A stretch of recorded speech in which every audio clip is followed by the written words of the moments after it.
Assalamualaikum warahmatullahi wabarakatuh.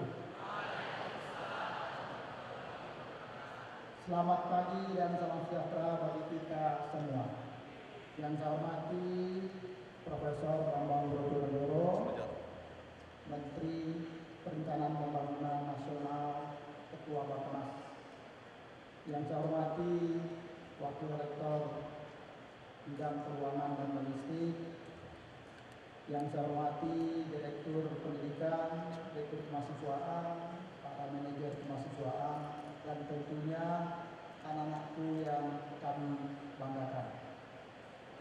Pertama, selamat datang kami ucapkan kepada Guru Besar Fakultas Ekonomi dan Bisnis Bahasa Indonesia, mantan Dekan Fakultas Ekonomi dan Bisnis Bahasa Indonesia, dulu masih Fakultas Ekonomi, sekarang sudah berubah namanya.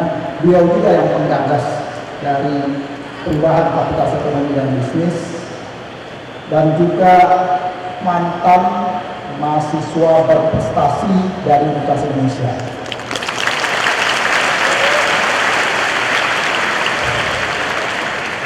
Beliau merupakan salah satu alumni kebanggaan Universitas Indonesia.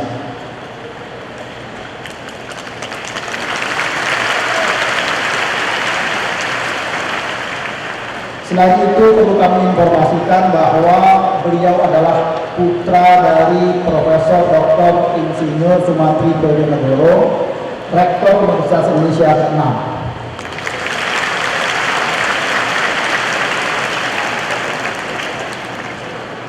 Anak-anakku yang kami cintai dan kami banggakan, tentu ada tujuan kita mengundang Profesor Bambang kembali ke Universitas Indonesia ini untuk memberikan motivasi kepada anak-anakku sekalian. Saya yakin kalian bisa dengan mudah untuk mencapai tujuan menjadi lulusan Universitas Indonesia.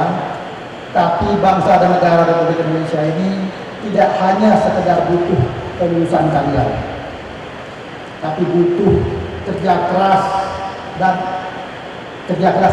secara cerdas, berinovasi secara berkelanjutan agar kalian bisa menjadi agen perubahan yang bisa membawa negara kita menjadi negara yang mandiri, yang bisa bersaing dengan negara-negara lain. Saya rasa saya tidak ingin berpanjang lebar, kita ingin nanti mendengarkan langsung dari Profesor Bambang, dan tentu kesempatan ini harus kalian manfaatkan untuk bisa mendapatkan satu masukan bagaimana Anda bisa membuat perencanaan agar Anda bisa menjadi insan yang nantinya menjadi perubah Republik ini dengan arah yang lebih baik. Terima kasih. Assalamualaikum warahmatullahi wabarakatuh. Kita akan bersama-sama menyimak kuliah umum yang akan disampaikan oleh Menteri Perencanaan Pembangunan Nasional, Kepala Bappenas Republik Indonesia, Profesor Dr. Bambang Sumantri Brojonegoro. Kepada Profesor Bambang Brojonegoro, kami persilakan.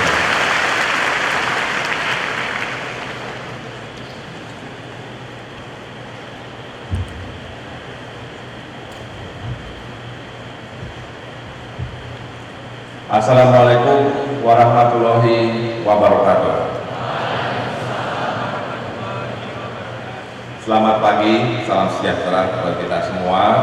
Yang terhormat Pak Rektor, Prof. Anies, Pak Wakil Rektor, Prof. Adi Sakarya Afif, serta jajaran pimpinan Universitas Indonesia. Pertama-tama tentunya saya mengucapkan terima kasih atas kesempatan yang diberikan kepada saya untuk bisa bicara di depan Anda semua, para mahasiswa baru Universitas Indonesia yang saya banggakan.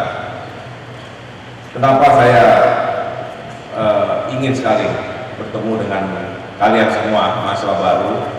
Karena selain tadi yang disebutkan oleh Pak Rektor bahwa rumah saya yang asli adalah di Universitas Indonesia, yang juga ingin saya tekankan adalah saya inginkan nanti Anda semua, para mahasiswa baru yang tentunya dianggap sebagai generasi penerus bangsa, bisa memahami tidak hanya perjalanan sejarah Republik yang panjang ini, tetapi juga yang lebih penting memahami tantangan ke depan. Karena itu meskipun latar belakang saya ilmu ekonomi dari Fakultas Ekonomi, ini pasti dari Fakultas Ekonomi ya. Nah, tapi tentunya dimensi yang kita harus perhatikan ini harus cukup luas, sehingga saya akan coba meng-cover hal-hal yang mungkin tidak difahami oleh nanti Anda semua ketika lulus sebagai seorang sarjana di bidang tertentu. Kadang-kadang kita suka tidak paham apa yang dipelajari oleh teman-teman kita di bidang lain. Dalam 70 tahun ini sudah banyak sejarah yang kita lewati, perjalanan yang tidak mudah yang kita lewati, dan yang paling penting sekarang, karena Anda semua adalah generasi muda, bagaimana kita menyikapi tantangan global ke depan. Tantangan global yang dihadapi ketika misalkan waktu saya kuliah sekitar tahun 85, tahun 90, ini sangat berbeda dengan apa yang akan kalian alami ke depan. Kenapa? Karena yang pasti dunia hari ini atau kondisi global hari ini adalah kondisi yang sudah sangat terbuka. Tidak ada lagi batas fisik antar negara. Pergerakan barang, pergerakan orang juga semakin lancar, bahkan dengan revolusi di bidang teknologi informasi, praktis tidak ada lagi hambatan atau barrier yang membuat kita terisolasi dari bagian dunia lain. Dan kalian pasti adalah generasi yang sudah sangat melek IT, ya, tidak lagi gaptek, tidak lagi gagap teknologi seperti mungkin generasi yang lebih, generasi saya atau generasi yang lebih tua dari saya, sehingga justru kalian harus bisa memanfaatkan semaksimal mungkin era dari revolusi IT tersebut. Tapi sebelum kita melangkah lebih jauh ke masa depan, sebelum kita juga memahami apa tantangan global saat ini, mungkin saya akan membawa kalian semua sedikit flashback. Flashbacknya sekitar tahun 97-98. Ya, kalau saya hitung 97-98, mungkin sebagian besar dari kalian masih bayi, mungkin masih umur setahun atau bahkan belum lahir. Ya, tetapi tahun 97-98 inilah salah satu tonggak penting di negara kita. Kenapa? Karena pada tahun tersebut kita menghadapi 3 perubahan besar yang benar-benar merubah karakter dan merubah bentuk dari negara Republik Indonesia. Apa 3 perubahan tersebut? Pertama adalah demokratisasi, kedua desentralisasi, dan ketiga globalisasi. Dan ini praktis membuat sistem politik kita juga berubah sangat drastis. Cara masyarakat berhadapan dengan pemerintah juga berbeda. Nah, mungkin kalian semua karena sekarang hidup di alam demokratis tidak bisa membayangkan apa yang terjadi pada periode sebelum 1998. Itu periode di mana mungkin kita semua yang di depan ini waktu itu sedang menjalani kuliah atau sudah mulai bekerja. Yang pasti pada waktu itu pemerintahannya dianggap bersifat otoriter. Presidennya berkuasa sampai 32 tahun. Kalau saya ingat pada waktu itu sampai periode tahun 90. Kalau kalian sekarang mungkin bisa nonton TV dengan begitu banyak channel, pilihan mungkin sampai 100, apalagi yang punya kabel. Pada waktu itu generasi saya, generasi Pak Anies atau Pak Adi pernah mengalami televisinya hanya 1 channel. Ya. televisinya satu channel itu bukan karena Indonesianya miskin atau orang Indonesianya belum bisa mempunyai teknologi yang memungkinkan 2 channel atau lebih, bukan begitu. Itu semata-mata karena karakteristik dari pemerintahan yang otoriter, sehingga arus informasi itu hanya berasal dari satu pintu, yaitu Televisi Republik Indonesia (TVRI). Ya, jadi bayangkan, saya yakin kalian semua akan frustrasi kalau hari ini kalian hanya bisa lihat satu channel. Tapi kita semua waktu itu hidup begitu lama hanya melihat satu channel, tahunya cuma satu presiden. Ya, terus terang saya waktu umur kalian tidak bisa membayangkan Indonesia punya presiden lain. Ya, karena dari kecil, dari SD sampai mahasiswa tahunya presiden cuma satu, sehingga tidak bisa membayangkan kalau ada presiden lain. Nah, itu contoh kira-kira apa yang terjadi pada masa yang belum demokratis. Apakah pemilu ada? Pemilu sudah ada. Ya, pemilu ada tahun 71, ya, ada pemilu tahun 77 dan seterusnya. Tetapi seperti kalau sekarang ini kan setiap kali pemilu itu rame. Kita nggak pernah bisa nebak siapa yang menang pemilu, apakah partainya atau orangnya, kita nggak pernah bisa nebak. Pada waktu itu, meskipun pemilunya dilakukan secara teratur 5 tahun sekali, tapi sudah tertebak siapa partai pemenang dan siapa presidennya. Jadi intinya di masa yang belum demokratis, segalanya predictable, segalanya bisa diprediksi. Demikian juga di kondisi ekonominya. Kondisi ekonominya, kebetulan sekarang saya adalah Kepala Bappenas, Menteri Negara Perencanaan Pembangunan. Di masa yang belum demokratis, yang namanya Kepala Bappenas itu sangat powerful. Waktu itu Kepala Bappenasnya, terutama bagi yang mahasiswa Fakultas Ekonomi, tolong dilihat sejarah sedikit dari fakultas, pernah ada Dekan Fakultas Ekonomi bernama Profesor Widjoyo Nitisastro. Beliaulah yang boleh dibilang sebagai founder atau pendiri dari Bappenas, dan pada waktu itu Bappenasnya sangat powerful. Nah, kenapa Bappenas sangat powerful? Karena Bappenas itulah yang merancang perencanaan di tingkat pusat dan harus dituruti sampai di level paling bawah. Ya, kenapa bisa dituruti begitu saja dan bisa lancar? Karena tadi negaranya masih bersifat otoriter. Nah, hari ini kebetulan saya ada di depan kalian semua juga sebagai Kepala Bappenas yang sama-sama juga mantan dekan FEUI. Bedanya adalah Pak Widjoyo punya kelebihan, yaitu beliau didukung oleh sistem politik yang memang sangat kuat, bisa mengimplementasikan semua rencana yang dibuat. Saya berhadapan dengan suasana atau situasi yang demokratis yang membuat saya harus fight, harus struggle lebih keras agar perencanaan yang sudah dibuat bisa diimplementasikan, baik di pusat maupun di daerah. Nah, bicara mengenai daerah, tadi saya katakan setelah 98 kita sudah menjadi negara yang terdesentralisasi. Ya. Nah, sekali lagi, di masa kita dulu sebelum desentralisasi, Indonesia mengalami yang namanya sentralisasi. Segala sesuatunya terpusat di Jakarta, segala sesuatunya dikontrol oleh pemerintah pusat. Ya, pemilihan kepala daerah yang tahun lalu, ya tahun 2015. Nah, kondisi itu tidak pernah terjadi. Tidak ada yang namanya pilkada. Yang ada adalah gubernur, bupati, atau wali kota yang ditunjuk langsung oleh pemerintah pusat. Jadi kalau dilihat pada waktu itu segala sesuatunya sekali lagi sangat predictable, sangat terencana, sangat teratur. Pertanyaannya apakah itu bagus? Ya tentunya ada pro and cons-nya, ada positif negatifnya. Positifnya segala sesuatu kelihatannya lancar.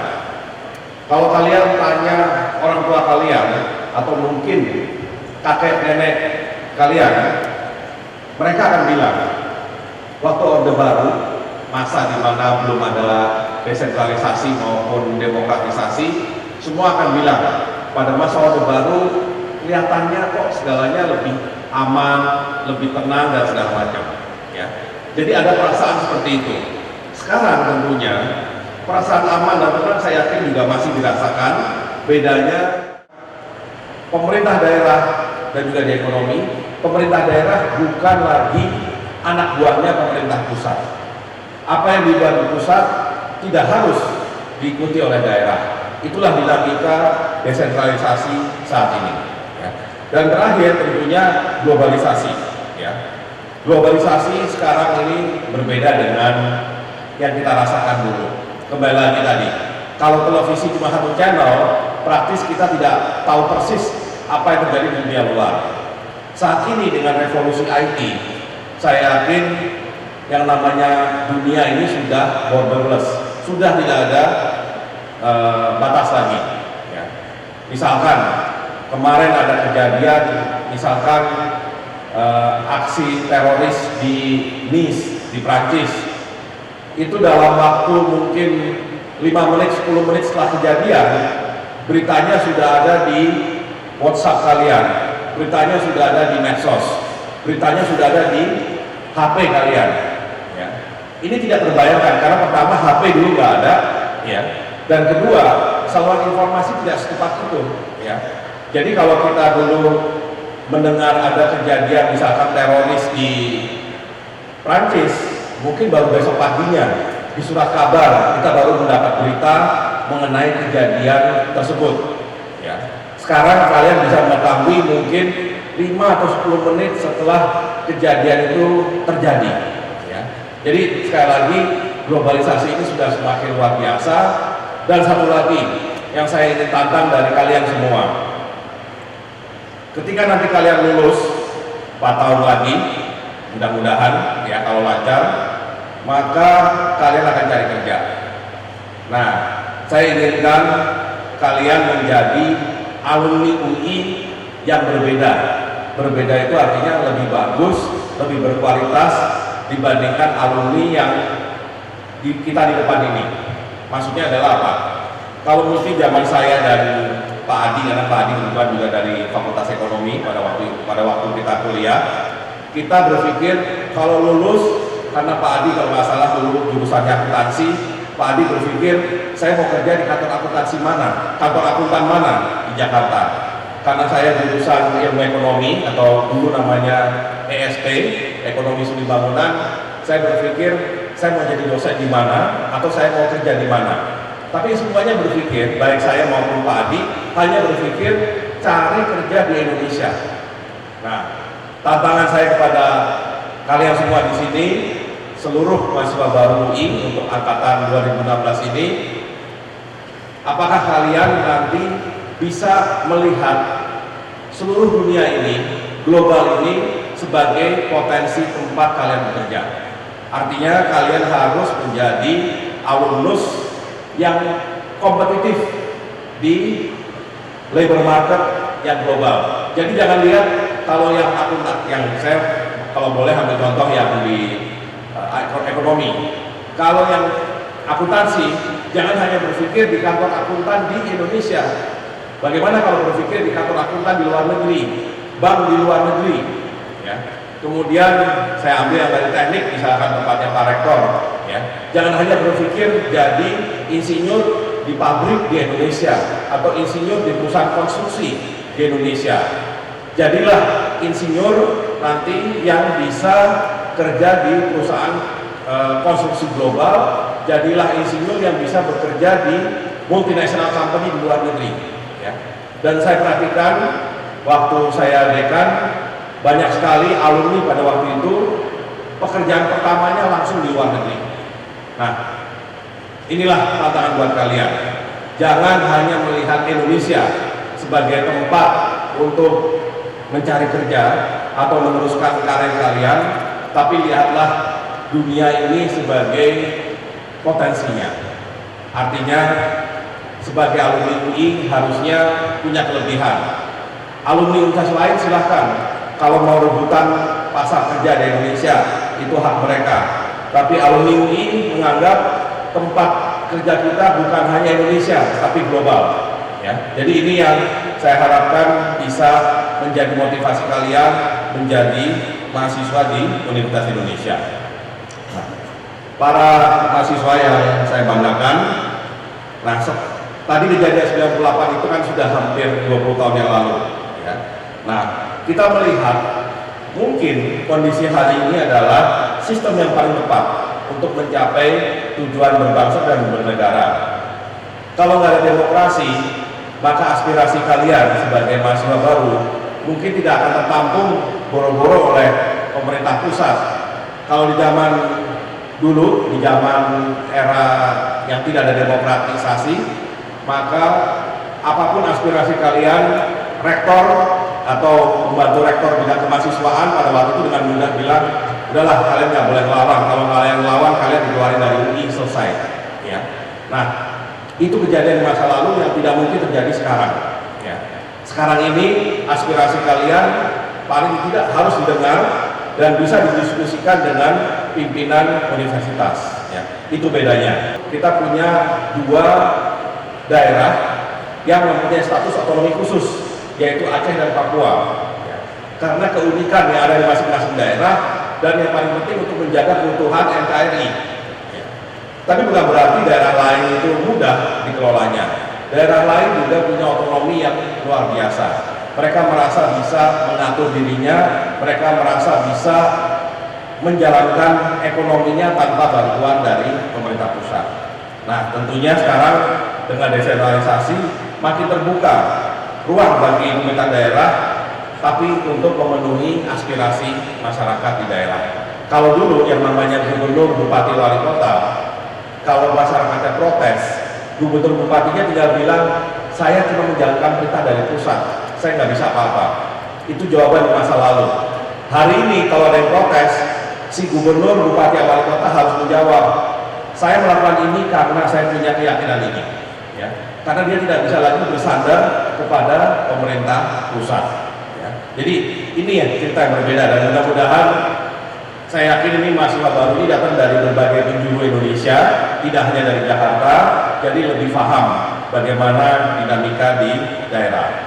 Nah, kalau kita lihat sejarah bangsa-bangsa lain, terlihat bahwa negara yang tidak mampu memahami aspirasi rakyatnya dan tidak memberi ruang yang cukup bagi daerah untuk membangun, keberlanjutannya ini tidak akan berlangsung lama. Nah, saya kasih sejarah lagi. Ya. Kita sekarang bersyukur sejak tahun 45 NKRI adalah NKRI yang kita kenal sekarang, dari Sabang sampai Merauke. Betul bahwa Papua bergabung sekitar tahun 60-an setelah dibebaskan dari Belanda. Tapi idenya NKRI ternyata tetap utuh dari Aceh sampai Papua. Tahun 98 setelah otonomi daerah pun ternyata Indonesia secara mengagumkan dan ada keajaiban bisa tetap menjaga keutuhan.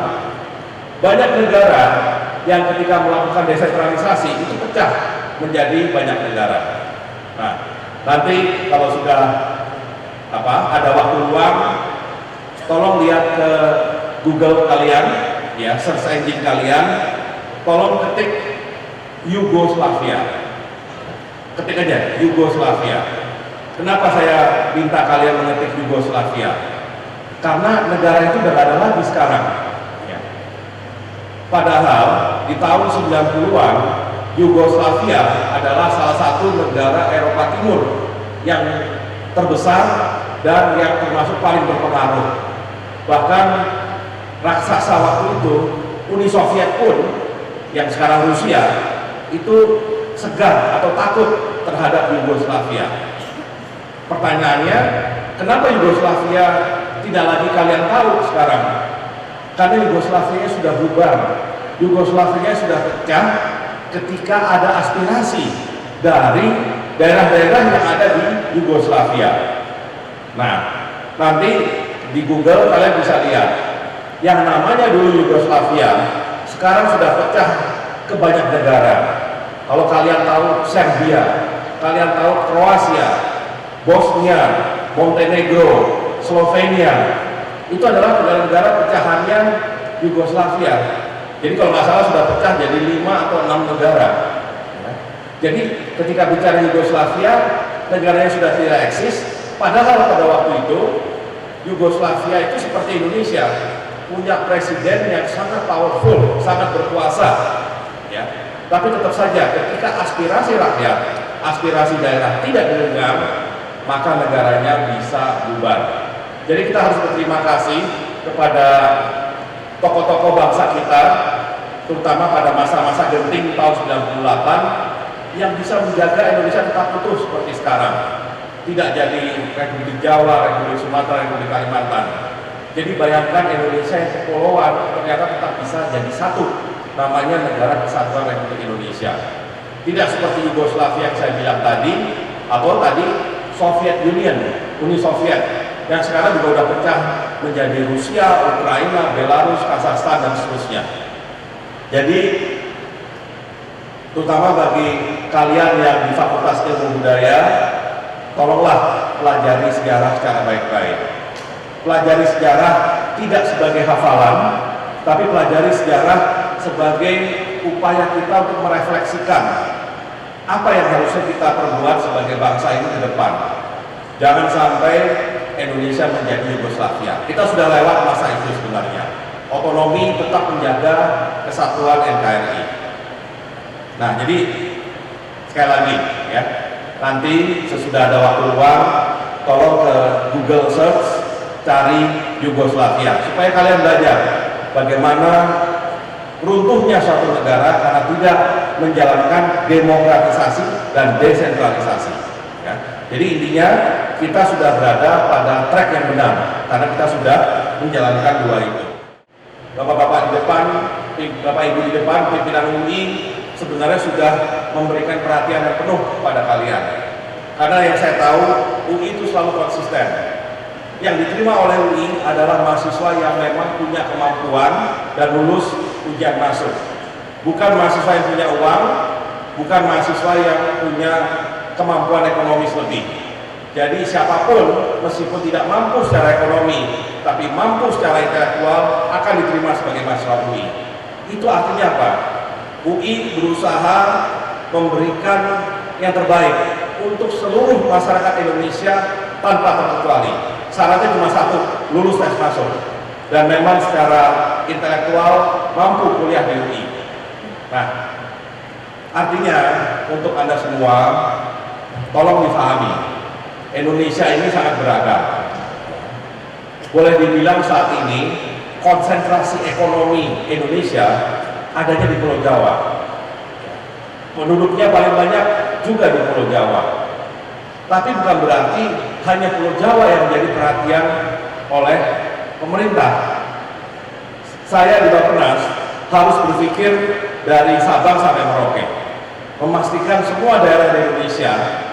Kita ini sekarang punya sekitar 519 kabupaten kota dan 34 provinsi. Luar biasa jumlah pemerintah daerahnya. Tapi kita harus berikan perhatian yang kurang lebih sama terhadap mereka. Kita tidak boleh menganak-emaskan Jakarta dan menganak-tirikan Kalimantan misalkan. Kalimantan harus diberikan perhatian, Sulawesi harus diberikan perhatian. Nah, disinilah kita punya masalah besar. Indonesia ini negara kepulauan. Di satu sisi tentunya ini ada kelebihannya, artinya kehidupan maritim kita menjadi lebih kuat, tetapi biaya menjalankan negara ini akan menjadi lebih mahal. Maksudnya adalah kalau Indonesia ini seperti India atau China yang sifatnya kontinen bukan kepulauan, saya yakin biaya menjalankan negaranya akan lebih efisien dibandingkan menjalankan Indonesia yang kepulauan. Saya ingin kasih contoh, ya. Kasih contoh kenapa kita belum efisien, kenapa kita belum bisa bersaing dengan negara lain. Ya. Nah, ada seorang eksportir vanila, ya, vanila tahu ya, tanaman hasil perkebunan.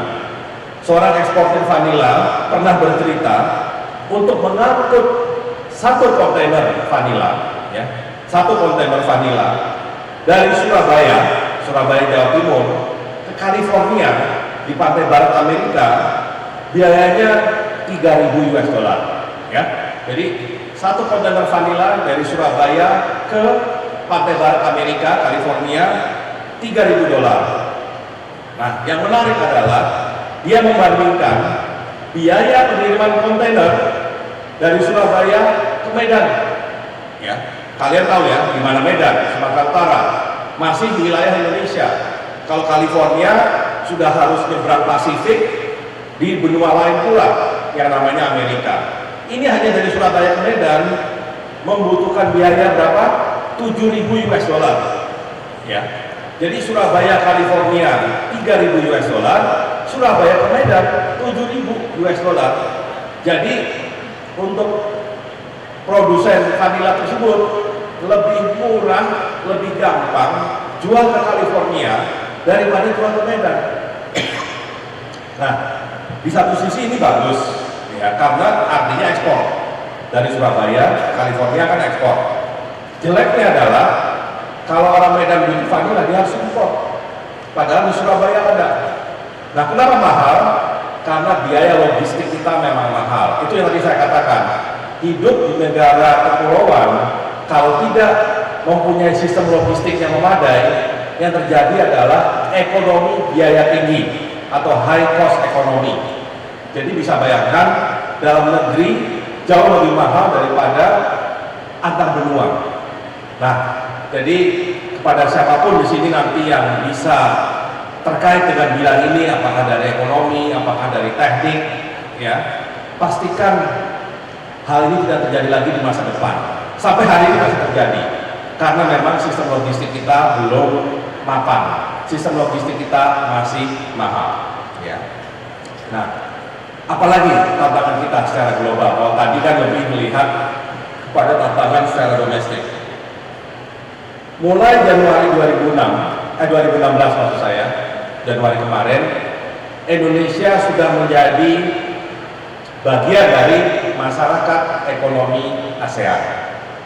Nah, ini ada kaitannya dengan himbauan saya tadi kepada kalian semua, tantangan saya kepada kalian semua. Sanggup nggak kalian menjadi alumni UI yang globally kompetitif? Ya, sekali lagi, saya ingin kalian menjadi alumni UI yang globally kompetitif, bukan yang locally kompetitif atau regionally kompetitif, globally kompetitif. Dan ini ada justifikasinya. 2016 ini kita sudah bagian dari masyarakat ekonomi ASEAN. Apa konsekuensinya? Konsekuensinya labor movement atau pergerakan tenaga kerja antar negara ASEAN menjadi sangat mudah. Bagi kalian yang dari Fakultas Kedokteran, jangan kaget nanti kalau kalian pesaingnya nanti kalau udah kerja di rumah sakit adalah dokter dari Filipina, dokter dari Malaysia. Ya. Untuk yang kalian dari Fakultas Teknik, insinyur, jangan kaget nanti harus bersaing dengan insinyur dari Malaysia, insinyur dari Vietnam, insinyur dari Filipina. Para akuntan juga demikian. Jaga-jaga ketika bersaing dengan akuntan Filipina, akuntan Thailand, dan seterusnya. Itulah eranya. Kalau orang Thailand menyanyi orang Indonesia di Indonesia, kalian sebagai orang Indonesia juga harus bisa menyanyi orang Thailand di Thailand, menyanyi orang Malaysia di Malaysia, menyanyi orang Filipina di Filipina, ataupun menyanyi orang Vietnam di Vietnam. Jadi intinya pasar kerja kita tidak lagi hanya NKRI. Pasar tenaga kerja kita adalah ASEAN. ASEAN itu sekarang membernya ada 10. Berarti kalian punya kesempatan kerja di 10 negara, tidak hanya di Indonesia. Tapi syaratnya kalian harus punya recognition atau apa ya, punya pengakuan secara internasional. Kalau tidak salah di insinyur, di bidang teknik, engineering, ada semacam sertifikat yang menyatakan bahwa Anda sudah layak untuk kerja sebagai insinyur di negara-negara ASEAN. Dan jangan anggap enteng seolah-olah kalau kerja di Indonesia itu pasti jatah kalian, karena kalian merasa yang terbaik di Indonesia. Belum tentu. Nah, sekarang pertanyaannya, bagaimana kita menghadapi arus globalisasi yang semakin deras ini? Pertama, tentunya ketahanan di bidang ekonomi. Ya. Karena itu yang paling penting dari ekonomi kita adalah menjaga stabilitas perekonomian. Venezuela itu dari dulu terkenal karena dari sekian banyak pemenang Miss Universe, paling banyak itu Venezuela. Tetapi saat ini Venezuela itu negara yang hampir bangkrut. Padahal Venezuela salah satu penghasil minyak terbesar di dunia.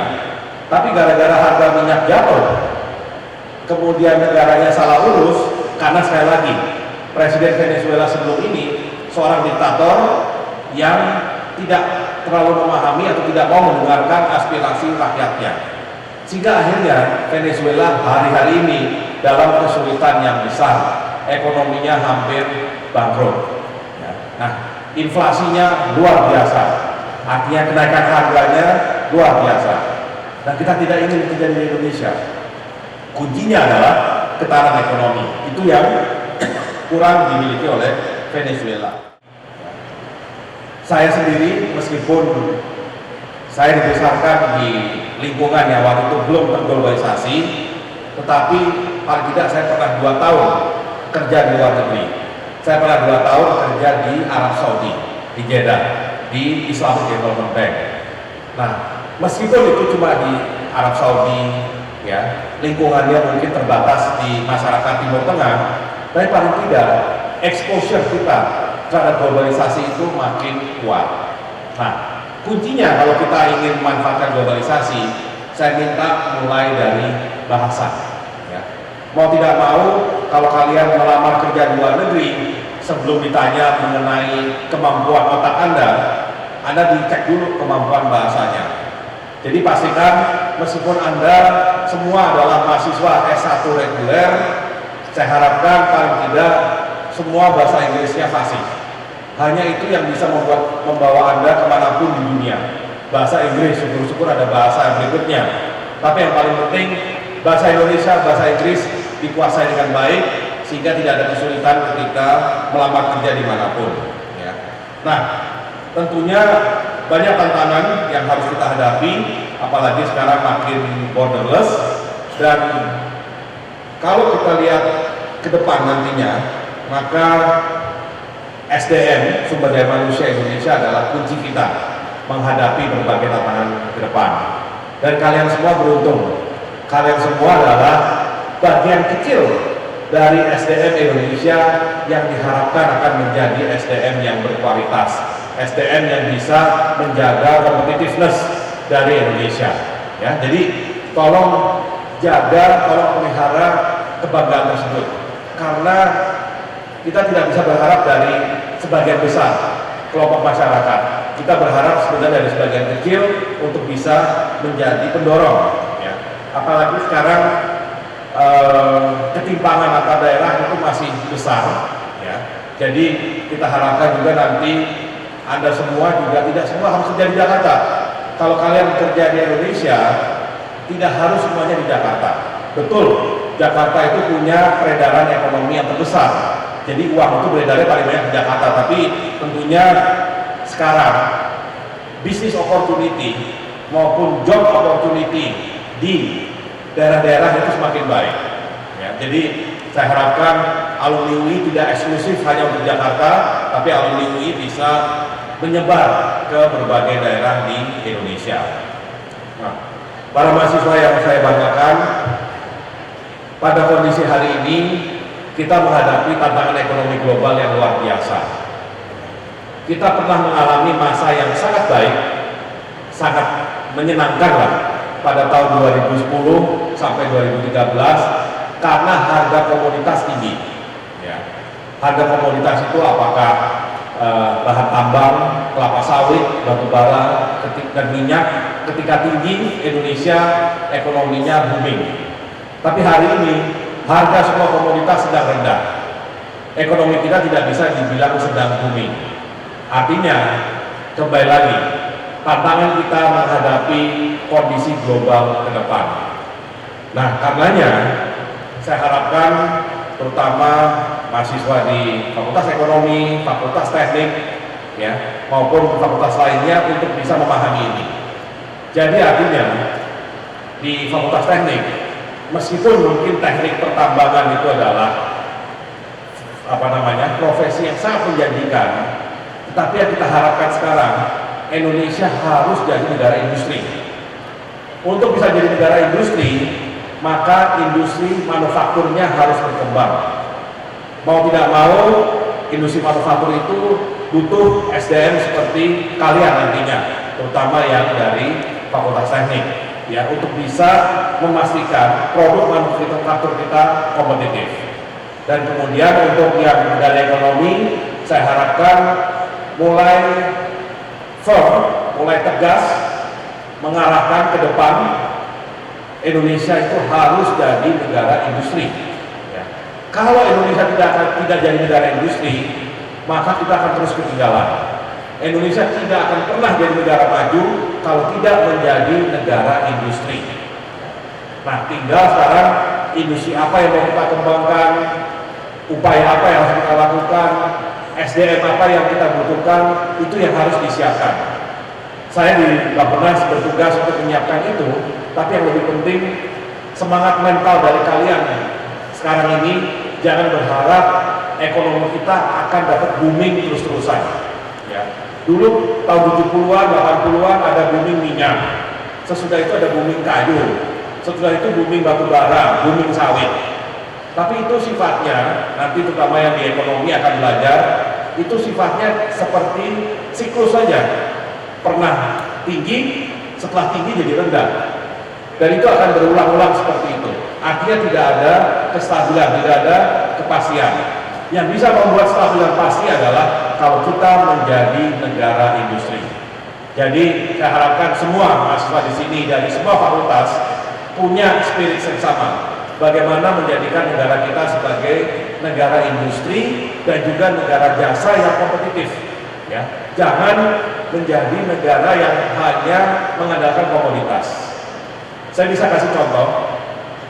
Afrika, benua yang sampai hari ini itu memang kondisi ekonominya paling tertinggal, sangat miskin. Itu adalah sebenarnya benua yang sangat kaya dengan sumber daya alam. Apakah hasil perkebunan, apalagi hasil pertambangan, luar biasa potensinya. Tetapi 2 hari yang lalu saya mendampingi presiden, menerima presiden dari salah satu negara Afrika. Mungkin kalian jangan pernah dengar negaranya, namanya Republik Guinea kalau ditulis bahasa Indonesianya. Nah, Indonesia hari ini income per kapita kita kira-kira hampir 4.000 US dollar. Ya. Income per kapita, artinya GDP per kapita 4.000 US dollar per tahun. Di Guinea, income per kapitanya hanya 500 US dollar per kapita. Kondisinya sangat menyedihkan, sangat miskin. Padahal negara itu kaya dengan bauksit, negara itu kaya dengan emas, tetapi tidak pernah ada yang memberikan manfaat buat rakyatnya. Kenapa? Karena mereka hanya berharap dari komoditas. Ketika hanya berharap komoditas, maka nanti yang menguasai komoditas biasanya adalah investor asing atau pengusaha kaya. Tidak banyak dampaknya kepada masyarakat banyak. Nah, inilah yang harus kalian waspadai. Jangan sampai Indonesia hanya tergantung kepada komoditas. Marilah kita semua sepakat, Indonesia harus jadi negara industri dan jasa yang kompetitif supaya kita survive di tengah berbagai terpaan badai global. Ya, jadi sekali lagi lihat ke Afrika. Jadi sekali lagi mungkin nanti sesudah tadi mengetik Yugoslavia, kalian coba ketik juga mengenai Afrika dan find out bahwa di Afrika ini banyak sekali masalah yang justru terkait dengan sumber daya alam. Nah, nanti untuk yang di ekonomi, khususnya ilmu ekonomi, tolong pelajari buku yang pernah bicara mengenai semacam kutukan, ya, karma, kutukan terhadap negara yang kaya sumber daya alam. Jadi punya sumber daya alam itu bukannya berkah, tapi bisa menjadi kutukan. Ya. Nah, ekonomi kita sebenarnya tidak jelek-jelek amat pada kondisi global yang tidak pasti ini. Tahun lalu kita tumbuh 4,8%. Ya, pertumbuhan ekonomi itu adalah pertumbuhan GDP. GDP kita bertambah sebesar 4,8%. Dan pertumbuhan ini di antara negara-negara yang setara adalah yang ketiga tertinggi di dunia. setelah China dan India. Nah, artinya kita tetap tumbuh, tetapi kita butuh pertumbuhan yang berkualitas. Nah, pertumbuhan yang berkualitas itu pertama adalah berbasis industri dan jasa, dan yang kedua lebih penting, kita ingin pertumbuhan yang berkualitas, yaitu berkualitas mengurangi kemiskinan, mengurangi ketimpangan pendapatan, dan mengurangi pengangguran. Ini yang susah.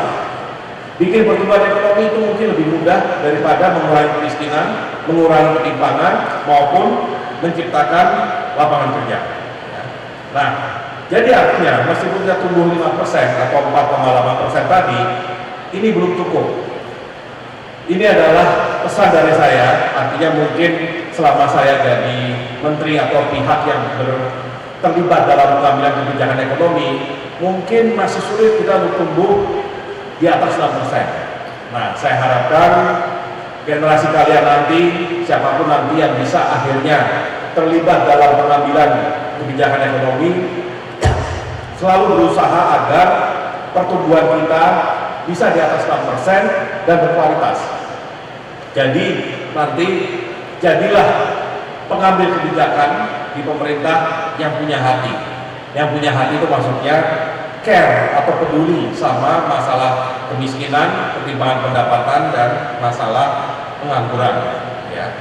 Nah, hal lain mungkin yang ingin saya sampaikan adalah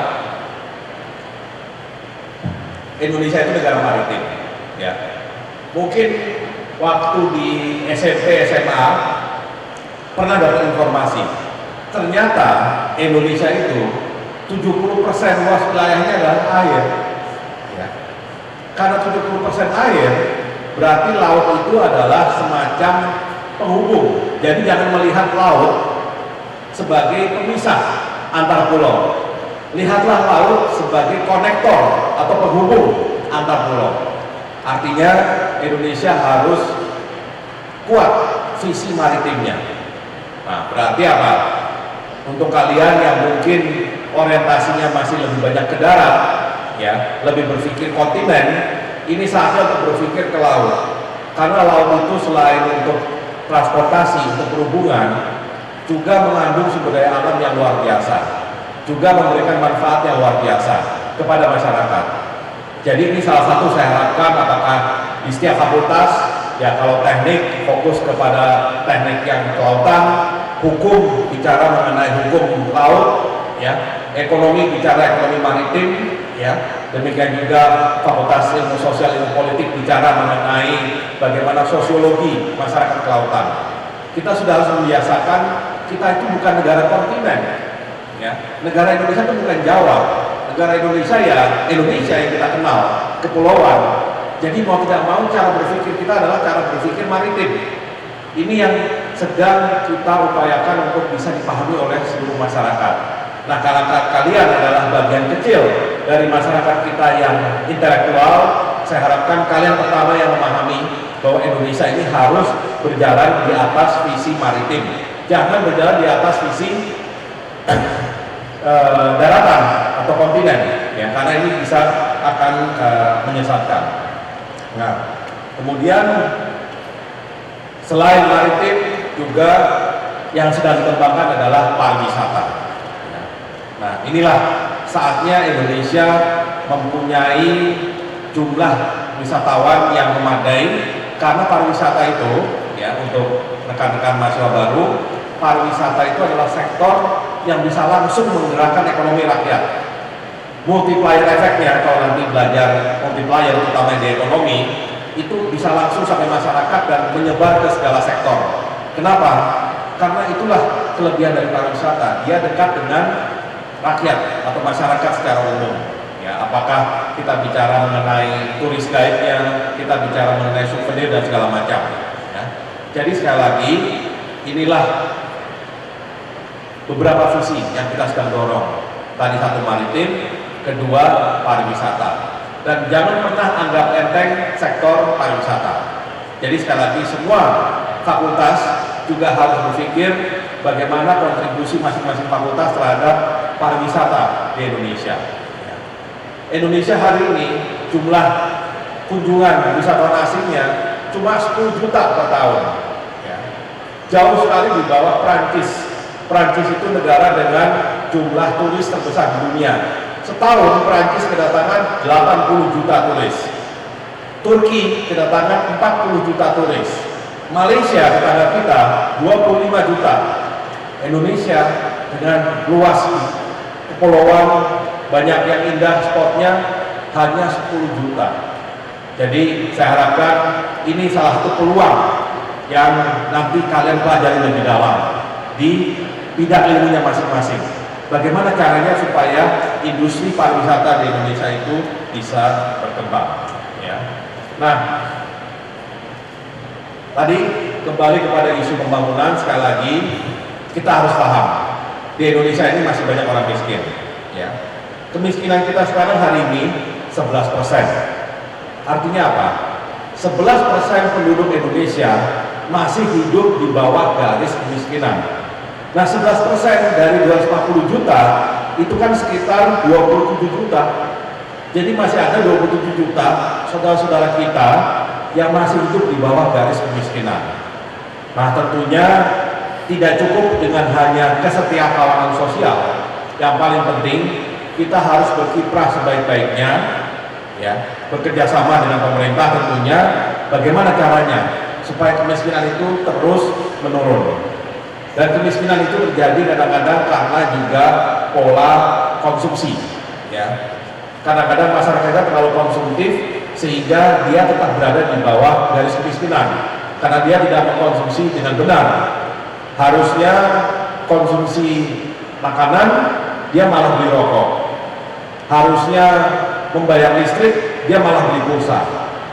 Nah, inilah contoh-contoh konsumsi yang salah, yang tidak tepat sasaran, sehingga orang yang terlalu banyak menghabiskan uang untuk rokok, untuk pulsa, ujungnya dia tetap miskin karena secara gizi dia tidak membaik, secara kebutuhan dasar juga tidak membaik. Ya, jadi ini beberapa hal yang harus diperhatikan nantinya. Upayakan agar kita bisa mengurangi kemiskinan. Ya. Pengangguran juga sama. Ya. Nah, bicara soal pengangguran, ini tantangan saya kepada kalian lagi sebagai calon alumni UI 4-5 tahun ke depan. Waktu zaman saya kuliah atau senior-senior saya kuliah, kita semua berpikir setelah lulus S1 saya mau kerja di sini, saya mau kerja di situ. Pokoknya mikirnya saya mau kerja. Nah, waktu saya dekan, sebagian dari mahasiswa sudah mulai berpikir beda. Ketika lulus, dia tidak berpikir saya mau kerja di sana sini, tapi saya mau buka usaha, saya mau jadi wira swasta, saya mau jadi entrepreneur. Nah, generasi kalian, apalagi dengan revolusi IT tadi, saya harapkan UI bisa lebih banyak menelurkan atau menghasilkan entrepreneur. Jadi ketika kalian nanti lulus, tentunya sebagian tetap akan berpikir saya mau kerja di mana. Tapi mudah-mudahan sebagian dari kalian akan berpikir saya mau buka usaha apa. Ya. Dan jangan lupa, kalau Anda buka usaha, Anda punya perusahaan, Anda sudah membantu negara mengatasi masalah sosial. Kenapa? Anda bisa mempekerjakan orang. Kalau Anda buka usaha, Anda mempekerjakan orang. Kalau Anda bekerja, Anda tetap pekerja dari seseorang. Tapi kalau Anda membuka usaha, Anda memberikan pekerjaan kepada orang. Memberi pekerjaan kepada orang kan berarti mengurangi pengangguran. Karena memberi kerja berarti membayar gaji, berarti memperbaiki pendapatan, mengurangi kemiskinan. Ya. Dan tentunya mengurangi ketimpangan pendapatan. Nah, jadi mungkin kiprah mahasiswa UI yang diharapkan dalam pembangunan itu bukan menjadi pekerja sosial atau terjun ke daerah langsung, tapi jadilah pengusaha.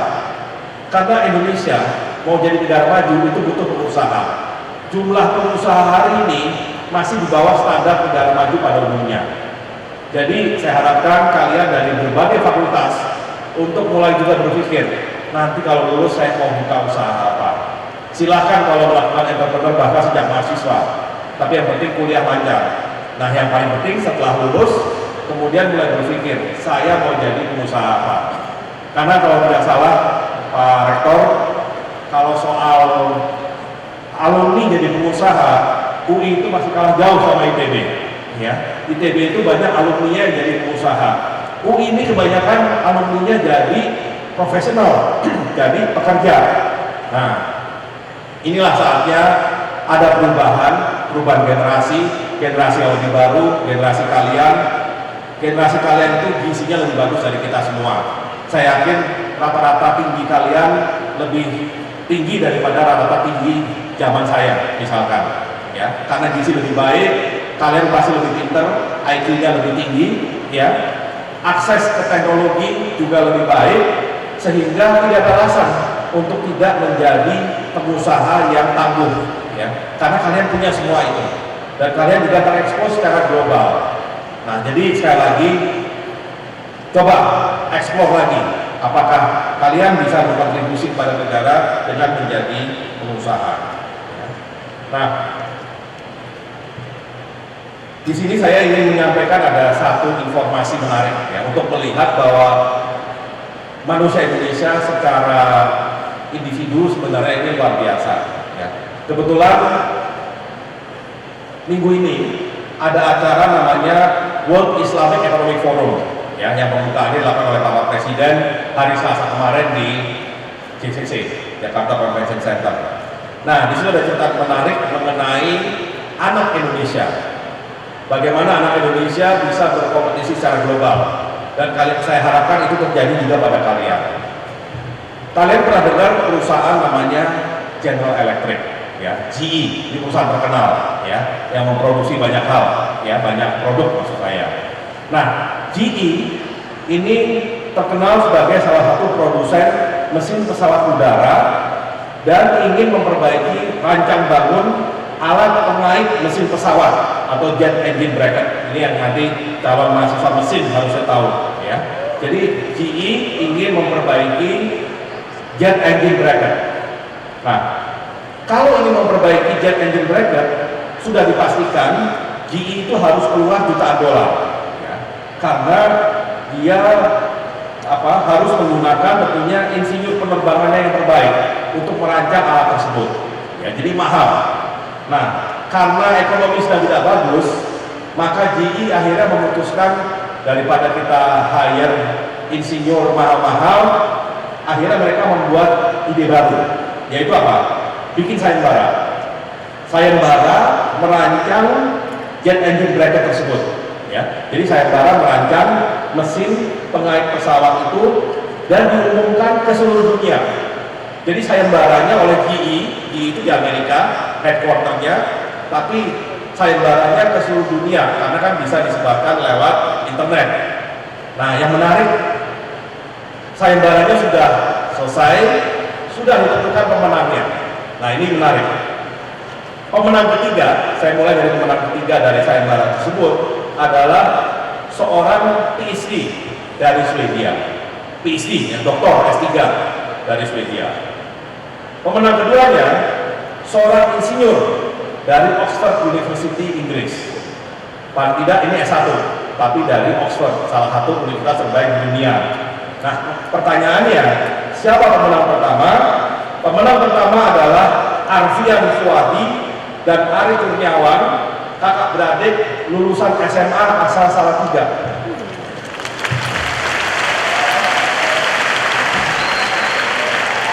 Bayangkan, ini lulusan SMA, ya seperti kalian sekarang ini, lulusan SMA ikut sayembara untuk jet engine bracket di GE yang harusnya biaya jutaan dolar karena dikerjakan oleh insinyur penerbangan yang terbaik, malah mereka yang menang mengalahkan insinyur dari Oxford University di Inggris yang terkenal itu dan doktor dari Swedia, ya.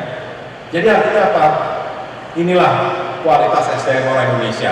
Tapi sayangnya kan masih sedikit, ya. Kita butuh lebih banyak dan saya harapkan sebagian itu ada dari kalian mahasiswa UI, ya. Harusnya mahasiswa UI adalah mahasiswa yang punya reputasi dunia seperti ini, ya. Nah, jadi artinya, ya, untuk menutup kuliah umum ini, kita melihat bahwa kalian adalah generasi yang sangat diharapkan kalian harus adaptif, kalian harus memahami apa yang terjadi di negara ini, kalian juga harus memahami sejarah dari negara ini dan apa yang membuat negara ini masih seperti sekarang ini, ya. Maksudnya baik buruknya. Baiknya adalah kita tetap menjadi negara kesatuan tadi, tidak seperti Yugoslavia yang sudah bubar.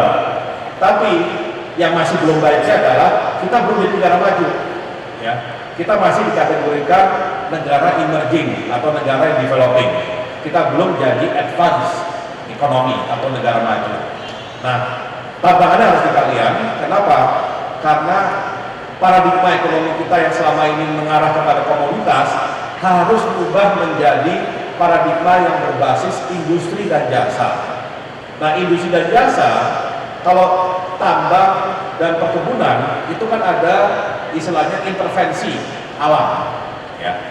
Kebetulan aja kita punya batu bara di Kalimantan atau di Sumatera. Kebetulan aja sawit bisa tumbuh subur di Sumatera dan Kalimantan. Tetapi kalau industri dan jasa nggak bisa kita berharap pada intervensi alam, karena industri dan jasa itu kan buatan manusia. Jadi intinya supaya negara kita menjadi negara maju ke depan harus ada intervensi manusia.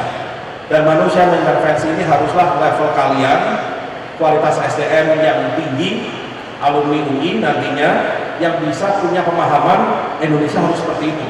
Jadi jangan sampai nanti ketika kalian lulus, kalian terbawa pada pemikiran, udah deh kita gali tambang aja, kita nebang pohon aja kalau mau hidup, ya.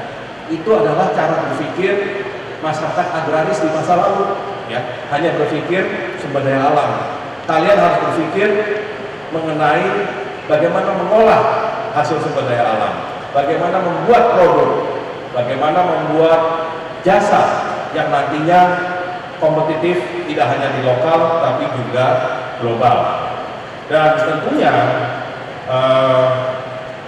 terakhir tentunya kita harapkan di bidang ilmunya masing-masing, meskipun saya di Fakultas Ekonomi, tapi saya inginkan semua mahasiswa UI dari semua jurusan, semua program studi itu bisa berkontribusi dan bisa memberikan tidak hanya nama harum buat UI, tapi juga nama harum buat bangsa dan negara. Dan terakhir tentunya saya harapkan kalian semua sukses dalam kuliah, ya. Kalau bisa IPK-nya di atas 3,5 semua, ya. Dan tentunya juga kalian harus mendengarkan apa yang diajarkan oleh dosen kalian, karena kalian beruntung tentunya punya dosen yang berkualitas. Kalian ada di lingkungan kampus yang salah satu yang terbaik di Indonesia, dan yang paling penting kalian ada di lingkungan akademik yang kompetitif.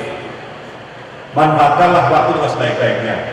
Kalau kalian mahasiswa S1, aktiflah di kampus. Jangan mahasiswa yang model hanya datang ke kampus kalau ada kuliah habis itu pulang, ya.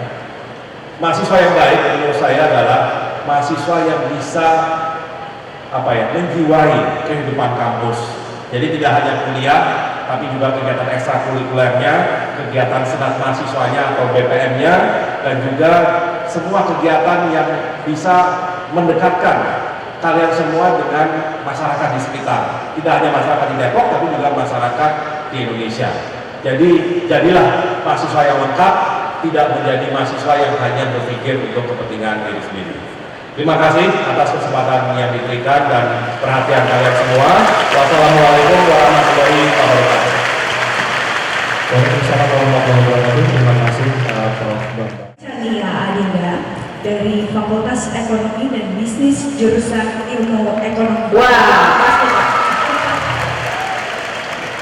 Selamat pagi Bapak Profesor Dr. Bambang Permadi Sumatri Brojonegoro.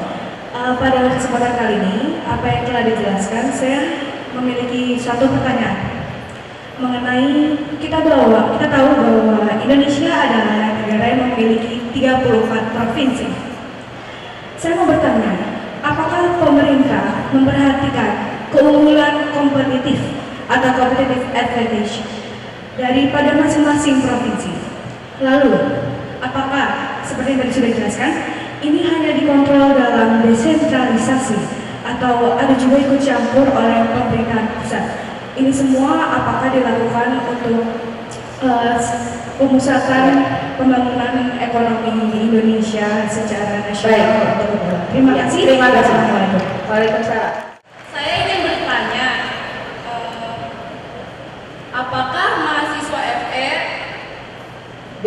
apakah mahasiswa FE harus terjun dan mempelajari dunia politik? Karena umumnya pengusaha di Indonesia masuk politik dengan berbagai alasan. Karena seperti mengamankan usahanya, memperoleh proyek pemerintah dan lain-lain. Oke. Sekarang menteri aja terbagi dua, ada yang profesional seperti Ibu Sri dan Bapak-bapak, ada juga orang parpol seperti Pak Wiranto. Tolong penjelasannya. Iya. Dan bagaimana cara agar dapat masuk ke dunia politik. Terima kasih. Assalamualaikum warahmatullahi wabarakatuh. Selamat pagi semuanya. Kepada yang terhormat Bapak Menteri, saya ingin bertanya. Tadi kan Bapak kan membahas tentang pembangunan sumber daya manusia ya. Bagaimana cara Indonesia membangun sumber daya manusia jika masih banyak kawan-kawan sumber dengan kita di PTN-PTN sana yang berhasil mengikuti seleksi masuk, tetapi tidak bisa melanjutkan karena biaya yang tidak sesuai dengan kondisi ekonomi keluarga. Apakah pemerintah menginginkan? Karena banyak sekali calon-calon mahasiswa yang gugur di luar sana karena ketidakadaan biaya dan tidak mendapatkan bidik misi. Terima kasih. Terima kasih. Dari mana Mas tadi Mas? Fakultas Ilmu Sosial dan Politik. Namanya? Muhammad Farid Bukan. Oke. Di tengah. Terima Yang kasih. pikir enggak ya tadi di tengah? Baik, terima kasih. Perkenalkan, saya Muhammad Akmal Abdillah dari Fakultas Ekonomi dan Bisnis jurusan Ilmu Ekonomi. Saya mau bertanya Pak, tadi kita berbicara tentang karir dan terutama saya ingin bertanya mengenai karir dari sarjana ekonomi dan beberapa dari kami ini tertarik untuk terjun ke dunia diplomasi. Apakah ada kemungkinan yang cukup besar bagi kami sebagai sarjana ekonomi, khususnya dari ilmu ekonomi, untuk bisa berkarya untuk bangsa melalui jalur diplomasi tersebut? Dan yang kedua, kita tahu bahwasanya kontribusi terbesar untuk pertumbuhan ekonomi Indonesia dari sektor konsumsi. Apakah ada cara yang tepat untuk merubah kebiasaan masyarakat Indonesia yang konsumtif sehingga kontribusi terbesar dari pertumbuhan ekonomi Indonesia bukan lagi dari sektor konsumsi, melainkan dari sektor investasi yang menurut saya multiplier lebih besar dan manfaatnya lebih besar. Oke, baik, terima kasih. Apakah pemerintah itu memperhatikan keunggulan kompetitif provinsi? Pada intinya di Bappenas ini kita membuat perencanaan daerah itu sifatnya komprehensif. Komprehensif dalam pengertian kita memperhatikan apa keunggulan, baik keunggulan komparatif maupun keunggulan kompetitif dari masing-masing provinsi. Nah tentunya sebagian dari kebijakan untuk mendorong keunggulan tersebut dibuat oleh daerah, karena ini eranya otonomi daerah. Ya. Tetapi yang penting apa? Kita berusaha memberikan pemahaman kepada daerah bahwa dia harus memberikan prioritas kepada sektor-sektor tadi yang punya keunggulan kompetitif. Pemerintah pusat jelas ikut campur tangan. Ya, meskipun kita sudah otonomi daerah, bukan berarti pemerintah lepas tangan begitu saja. Ada program-program pemerintah yang sifatnya antar daerah yang disinkronkan dengan apa yang menjadi keunggulan kompetitif daerah tersebut. Jadi intinya untuk satu program mendukung keunggulan kompetitif daerah, ada anggaran dari APBD dari pemerintah daerahnya, ada yang berasal dari APBN dari pemerintah pusat, apakah dari Kementerian Perindustrian, Perdagangan ataupun Kementerian PU misalkan. Jadi intinya harus berdua, tidak bisa daerah sendiri menentukan keunggulan kompetitifnya. Ini mungkin harus dipahami. Otonomi daerah kita tetap dalam kerangka NKRI, ya terutama buat teman-teman yang fisik juga. Otonomi daerah kita itu NKRI, tetap negara kesatuan. Beda sama otonomi di Amerika. Kalau Amerika sifatnya federalisme. Jadi setiap negara bagian itu seolah-olah seperti negara sendiri. Dia punya kebijakan sendiri. Nah, pemerintah yang di Washington DC itu adalah pemerintah federalnya, pemerintah yang membawahi semua negara bagian tadi. Ya. Tapi level ekonominya antara kabupaten di Indonesia atau provinsi dengan negara bagian di Amerika itu jelas jauh beda. Negara bagian di Amerika itu praktis independen sekali dibandingkan provinsi maupun kabupaten di Indonesia. Ya, jadi sistemnya membuat pemerintah pusat masih bisa intervensi untuk mendukung keunggulan kompetitif daerah. Yang kedua tadi yang ingin jadi politician, ya, karena katanya bagaimana cara masuk politik, intinya begini. Ini kembali lagi sebenarnya teman-teman di jurusan ilmu politik ya. Yang ideal sebenarnya yang masuk menjadi anggota DPR atau parlemen atau kongres kalau di Amerika itu adalah orang-orang yang sudah mapan. Ya. Nah, orang-orang yang sudah mapan ini bisa mantan profesional, bisa juga pengusaha. Jadi tidak aneh kalau kita lihat anggota kongres atau senat di Amerika itu sebagian besar orang kaya. Jadi dia sudah kaya sebelum masuk ke kongres atau senat, karena sebelumnya dia sudah jadi pengusaha. Jadi yang ingin saya tekankan adalah kalau di Indonesia karena belum ideal, mungkin yang terjadi adalah orang yang belum mampu masuk ke parlemen justru mencari uang. Ini yang salah. Karena harusnya parlemen tidak untuk mencari uang, tapi parlemen adalah untuk memperjuangkan aspirasi masyarakat daerah pemilihan. Karena itu orang yang memperjuangkan aspirasi haruslah orang yang sudah mapan. Orang yang tidak berpikir yang tadi kalian bilang mengenai proyek pemerintah atau segala macam. Ya, jadi ini adalah juga kontribusi dari kalian nantinya. Bagaimana agar politik kita menjadi lebih dewasa dan bersehat. Jadi DPR itu bukan tempat cari uang, tapi sebaliknya DPR itu adalah tempat perjuangan. Karena itu yang masuk memang sebaiknya orang-orang yang tidak lagi berorientasi untuk mencari pendapatan. Ya. Nah, soal kabinet, saya yakin ini realitas. Ya. Toh akhirnya presiden itu perlu dukungan dari parpol. Jadi perlu ada representasi dari politician. Tapi juga di bidang-bidang tertentu, termasuk keuangan, termasuk Bappenas seperti yang saya pegang, itu dibutuhkan juga profesional. Nah, jadi kombinasi ini saya rasa biasa juga terjadi di negara lain. Bahkan ada banyak negara yang kabinetnya 100% itu adalah politisi. Ya. Di sistem kayak di Australia, di Inggris, atau di Malaysia, semua menteri itu adalah anggota DPR-nya. Ya. Karena semua menteri harus parlemen member. Nah, beda sama di Indonesia, Amerika yang menterinya tidak menjadi parlemen member. Dia benar-benar eksekutif yang terpisah dari legislatif. Ya. Tadi yang dari visit sebenarnya sudah menjadi garis pemerintah paling tidak melalui Kementerian Ristek Dikti bahwa mahasiswa yang lolos seleksi masuk PTN dimanapun itu harus diterima. Ya. Dan yang saya tahu kalau di UI ini diterima, dan kalau ternyata terbukti memang tidak mampu secara ekonomi, dibantu oleh UI sendiri. Ya, paling tidak untuk uang masuknya, paling tidak untuk uang bulanannya. Beasiswa juga tersedia, baik di level Kemenristek Dikti maupun di level di level universitasnya. Ya.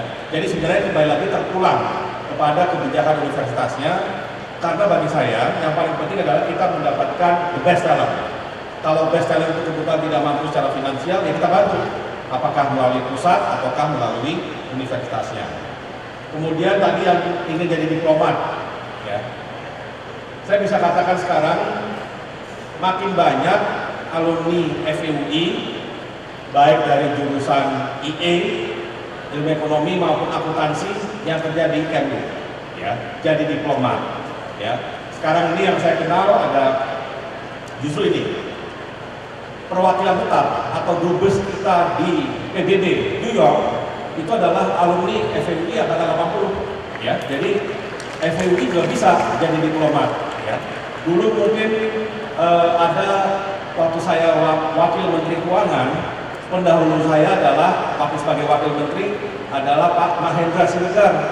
Dia adalah diplomat dari Kemlu, alumni FEUI angkatan 81. Ya. Jadi cukup banyak. Ada lagi sekarang teman saya jadi teman angkatan saya jadi duta besar Indonesia di Geneva, di Swiss. Ya, jadi intinya sangat terbuka. Ya. Dan terakhir, bagaimana mengubah konsumsi jadi investasi. Justru tadi poin yang saya angkat adalah ekonomi Indonesia selama ini tumbuh berdasarkan konsumsi. Bisa tumbuh 5-6% itu cukup bagus. Tetapi kalau mau tumbuh 7-8%, Indonesia harus berubah dari consumption base menjadi investment base. Ya, kenapa? Nanti kamu pelajari di pengantar makro 1, ya. Kalau konsumsi, dampaknya adalah multiplier effect. Ya. Tapi kalau investasi, dampaknya adalah akselerator. Nah, dari bahasanya pun kalau multiply kan adalah pengganda. Jadi paling maksimum misalkan jadi 2 kali lipat, 3 kali lipat. Kalau akselerator itu mempercepat. Jadi ekonomi bisa tumbuh 5 kali, 6 kali lebih cepat. Jadi jelas ekonomi kita harus beralih ke investasi. Karena itulah kita harus memilih investasi apa yang paling tepat. Investasi yang paling tepat sekali lagi industri manufaktur dan jasa, bukan pada komoditas. Selamat pagi, nama saya Picita Julinanda dari Fakultas Ilmu Sosial dan Ilmu Politik, jurusan Ilmu Hubungan Internasional. Pertanyaan saya hanya satu, dan ini mewakili pertanyaan dari seluruh rakyat Indonesia. Seperti yang sudah Bapak jelaskan, bahwa Indonesia sebenarnya masih Jawa sentris dan menganaktirikan pulau-pulau lain selain Pulau Jawa. Pertanyaan saya hanya satu, apa program pemerintah yang nyata dan konkret terkait pembangunan sumber daya manusia di luar Pulau Jawa? Karena saat ini saya dan beberapa rakyat Indonesia merasa belum melihat pembangunan sumber daya manusia yang optimal di daerah selain di Pulau Jawa. Terima kasih. Perguruan tinggi negeri yang sudah punya tradisi lama seperti UI, UGM, ITB atau IPB, atau yang intinya kan kalau kita bicara ini kan UI ini dulunya kalau sejarahnya bukan seperti sekarang. Ya. Dulu IPB itu adalah Fakultas Pertaniannya UI, ITB itu Fakultas Tekniknya UI. Ya. Nah, jadi artinya ini universitas yang sudah lama punya tradisi dan kebetulan memang di Jawa, sehingga universitas inilah yang menjadi Center of Excellence Indonesia. Otomatis PTN-PTN inilah atau sekarang jadi badan hukum yang menjadi universitas terkemuka di Indonesia. Nah, pertanyaannya kalau bicara mengenai SDM, pertama kalau saya lihat di pendidikan dasar, menengah dan seterusnya, ya, nanti tolong dilihat bahwa setiap tahun pemerintah memberikan transfer kepada pemerintah daerah, transfer uang maksudnya. Nah, formula transfer tersebut sebenarnya sudah sangat memperhatikan daerah di luar Jawa atau daerah di bagian timur Indonesia. Secara nominal mungkin kadang-kadang jumlahnya lebih kecil dari daerah di Jawa, tapi kalau dilihat dari per kapitanya sebenarnya sudah sangat jauh di atas. Nah, memang tantangannya kemudian adalah bagaimana peningkatan SDM ini bisa berlangsung cepat. Kalau saya lihat juga di kebijakan di Ristek-Dikti misalkan, universitas sekarang yang lebih banyak mendapatkan support dari pemerintah pusat, dari Ristek-Dikti justru PTN-PTN yang di luar Jawa. Ya, mereka mendapat suntikan yang lebih besar. Ya. Jadi ini mungkin buat UI memang agak susah sekarang untuk mendapatkan support tambahan dari pusat, karena pusat itu lebih mengutamakan perguruan tinggi di luar Jawa. Cuma kan percepatan perguruan tinggi itu tidak semudah membalik telapak tangan. Ya. UI untuk bisa seperti sekarang ini pun butuh waktu panjang. Ya. Jadi intinya kita memang perlu waktu untuk melihat apakah PTN ini bisa tumbuh lebih baik. Tapi kalau saya lihat di SD, SMP, SMA, karena sudah otonomi daerah, maka sebenarnya kita lihat sekarang pemerintah daerah sudah lebih serius memperhatikan masalah pendidikan. Artinya kualitas pendidikan di luar Jawa sebenarnya sudah tidak berbeda jauh dengan di Jawa. Ya. Dan saya yakin di sini pun banyak representasi luar Jawa yang bisa masuk UI karena memang lolos di dalam seleksi masuk perguruan tinggi, ya. Mengalahkan sebagian kandidat yang mungkin berasal dari Jawa.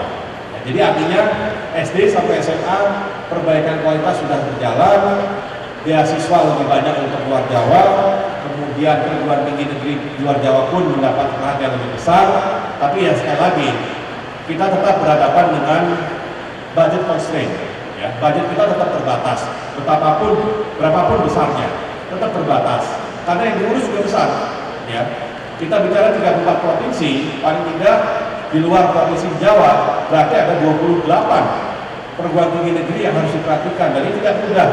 Ya, dan itu 28 itu minimal, saya yakin jumlahnya lebih dari itu. Jadi intinya sekarang ini adalah perhatian keluar Jawa. Ya, Presiden selalu berulang kali menegaskan bahwa misi pembangunan kita adalah pembangunan di luar Jawa. Kalau mau bangun kereta api, sebaiknya kereta apinya di luar Jawa. Kalau mau bangun infrastruktur yang lain, utamakan dulu di luar Jawa. Nah, saya yakin kalau infrastruktur di luar Jawa itu makin baik, itu juga akan memperbaiki kualitas SDM kita. Ya, mungkin itu yang bisa saya sampaikan sebagai jawaban. Dan sekali lagi terima kasih atas pertanyaan dan perhatian dari kalian mahasiswa baru, dan sekali lagi saya ucapkan best luck ya untuk nanti kalian 4 atau 5 tahun ke depan. Dan sekali lagi tentunya kalau ada yang berminat bergabung di pemerintah nantinya, apakah ya sebagai PNS, tentunya PNS di bidang keuangan atau ekonomi, nanti mudah-mudahan tentunya saya bisa bantu ya. Tapi yang paling penting adalah tunjukkan semangat kalian untuk memberikan kontribusi yang terbaik bagi bangsa ini. Terima kasih. Assalamualaikum warahmatullahi wabarakatuh.